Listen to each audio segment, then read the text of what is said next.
आदमी यूं भी कभी खुद को सज़ा देता है, रोशनी के लिए शोलों को हवा देता है। ये शेर है गोपाल दास नीरज का। आज उन्हीं की कलम से लिखा एक शानदार गीत जिसकी मैं बात करूंगा रेट्रो शावेज की यादों के रूहानी किस्से में। किस्सा शुरू होता है साल 1968 में रिलीज़ हुई फिल्म कन्यादान के गीतों से। एक बहुत शानदार हिट फिल्म थी। इसके सारे ही गीत लाजवाब थे। इन गीतों को लिखा था लिरिक राइटर गोपाल दास नीरज ने और हसरत जयपुरी ने। इसका मधुर संगीत दिया था शंकर जयकिशन ने। फिल्म का डायरेक्शन किया था मोहन सहगल ने और फिल्म को प्रोड्यूस किया था राजेंद्र भाटिया ने। फिल्म के 3 गाने तो कुछ ज़्यादा ही पॉपुलर हो गए थे। एक लिखे जो खत तुझे वो तेरी याद में, मोहम्मद रफ़ी का गाया हुआ। लिखे जो खत तुझे वो तेरी याद, हजारों रंग के नजारे बन गए। पराई हूँ पराई मेरी आरज़ू ना कर, लता मंगेशकर का गाया हुआ। पराई हूँ पराई मेरी आरज़ू ना कर, ना मिल सकूंगी तुझको मेरी जस्तजू ना कर। और एक और गीत था मेरी ज़िंदगी में आते तो कुछ और बात होती। ये भी मोहम्मद रफ़ी साहब ने गाया था। मेरी जिंदगी में आते तो कुछ और बात होती। लेकिन ये किस्सा है लिखे जो खत तुझे वो तेरी याद में इस गाने के रिकॉर्ड होने से पहले का। फिल्म के गीतों पर काम चल रहा था और नीरज जी एक गीत लिख कर लाए थे। उन्होंने ये गीत फिल्म के प्रोड्यूसर राजेंद्र भाटिया को दिखाया, सुनाया तो उनको ये गीत पसंद आ गया और इस गीत को रिकॉर्ड करने की बात होने लगी। ये गीत शायद मोहम्मद रफ़ी साहब ही गाते। उसके बाद जब ये गीत शंकर जी ने सुना तो वो एकदम बोल पड़े कि ये कैसा गीत है, ये कोई गीत वीत नहीं है, हटाओ इस गाने को, मुझे कुछ और गीत चाहिए। वो शायद कुछ और अलग तरह का गाना चाहते थे। तब म्यूज़िक डायरेक्टर शंकर जी ने एक ट्यून नीरज को सुनाई और कहा कि इस ट्यून पर अगर गीत लिख कर लाओ तो बात है।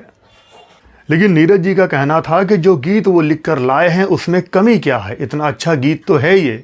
लेकिन शंकर जी नहीं मान रहे थे और तब दोनों में बहस काफ़ी बढ़ गई, झगड़ा हो गया और नीरज जी ने वहीं पर वो लिखा हुआ गीत फाड़ कर फेंक दिया। इतने में फिल्म के प्रोड्यूसर राजेंद्र भाटिया ने कहा कि नीरज तुमने गीत फाड़ क्यों दिया, इस गाने को हम कहीं और किसी और फिल्म में यूज़ कर लेते। ये कौन सा गाना था इसका पता नहीं लग पाया है। उस पर नीरज ने कहा कि अगर शंकर जी की इस ट्यून पर मैंने कल तक एक गीत, अच्छा सा गीत लिख दिया तो मैं जो मांगूंगा वो आपको देना पड़ेगा, ये मेरी शर्त है आपसे। राजेंद्र भाटिया ने कह दिया कि ठीक है, जो तुम मांगोगे मिलेगा, तुम कल तक गीत लिख कर लाओ। फिर घर जाकर नीरज ने बहुत सोच समझ कर एक गीत लिखा और अगले दिन वो पहुंच गए राजेंद्र भाटिया और शंकर जी के पास और वो गीत सुनाया। वो गीत कुछ इस तरह से था, लिखे जो खत तुझे वो तेरी याद में हज़ारों रंग के नज़ारे बन गए। ये गीत जब शंकर जी ने देखा और पढ़ा और राजेंद्र भाटिया ने भी सुना तो दोनों एकदम खुश हो गए और ये गीत एकदम एक ही बार में दोनों को पसंद आ गया और इस गीत को रिकॉर्ड करने की बात शुरू हो गई। तब नीरज ने राजेंद्र भाटिया से कहा कि अब मेरी शर्त पूरी करने का वक्त है।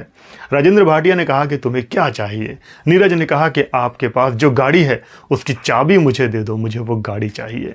और राजेंद्र भाटिया ने अपनी वो गाड़ी नीरज को दे दी। नीरज जी का कहना है कि उन्होंने उस कार को अपने पास 2 साल तक रखा।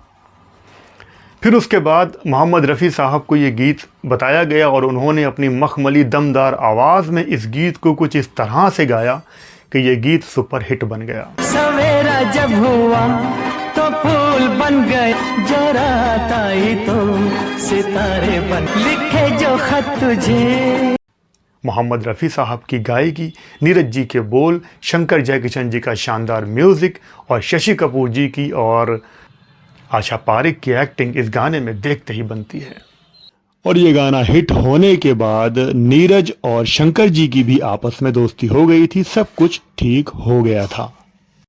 फिल्म कन्यादान अपने ज़माने की एक हिट फिल्म थी। उस ज़माने में 1968 के आसपास इस फिल्म ने 3 करोड़ से भी ज़्यादा का बिजनेस किया था, जो कि अगर आज की डेट में देखें तो लगभग 160 या 65 करोड़ रुपए बनते हैं। इस किस्से को नीरज जी अपने एक पुराने इंटरव्यू में भी शेयर कर चुके हैं।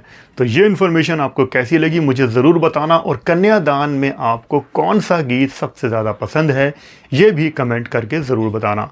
आज बस इतना ही। आप लोग अपना बहुत बहुत ख्याल रखें और देखते रहें रेट्रो शोवेज। जय भारत, जय हिंद।